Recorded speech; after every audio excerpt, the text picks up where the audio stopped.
কাঁঠালের গাছের আটা 3 ফোঁটা আর 1 গ্লাস খাঁটি গরুর দুধ, এটা গরম, এর মধ্যে 3 ফোঁটা মিশায়া যদি কোনো ব্যক্তি বিশেষ কাজের আগে খেতে পারে, পৃথিবীতে এমন কোনো মেয়ে, এমন কোনো নারী নাই তাকে লজ্জা দিতে পারে, তাকে মানে লজ্জা দিতে পারে।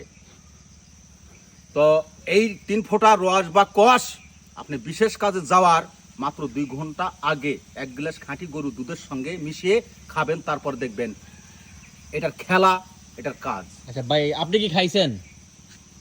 আমি না খেয়ে, আমি না প্রমাণিত হয়ে এই কথা আপনাদেরকে বলতেছি না। আপনি এই যে কাঁঠাল গাছের কষ জীবনও শুনি নাই, বাপদাদার আমল এই পর্যন্ত যা গেল, আপনি কেমনে বুঝলেন এটা খাইলে এরকম হয়? কেমনে পাইলেন?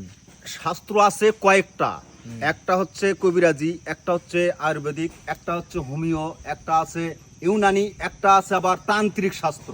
আমি তান্ত্রিক শাস্ত্রের কিছু টোটকার কথা বলতেছি, বিশ্বাস করলে করবেন, না করলে না। এখন ভিডিওর মাধ্যমে আপনি কইলেন 3 ফোঁটা কষ খাইলে জৈবন বাড়বো, শক্তি পাইবো, এনার্জি পাইবো, শক্তি বাড়বো, এইরকম।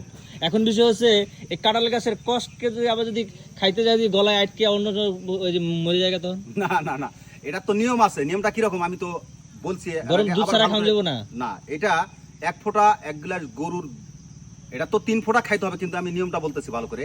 1 গ্লাস গরুর খাঁটি দুধের সঙ্গে, মানে দুধ ছাড়া মিক্সচার খাওয়া যাবে না? না, না, না। এখন দেখা গেল তার একজনের গার্লফ্রেন্ড লইয়া একটা পার্কে গেল, এখন সে কাঁঠাল গাছের কষ পাইলো, গরম দুধ পাইলো না, এখন এটা যদি খায়, যদি সে যদি করতে চায়, তাহলে কি হবে? না, এটা তখন তো খেতে পারবো না। এটার একটা নিয়ম আছে, বললাম না যে একটা শাস্ত্র আছে। আমি বলতেছি তান্ত্রিক শাস্ত্রের কিছু টোটকার কথা।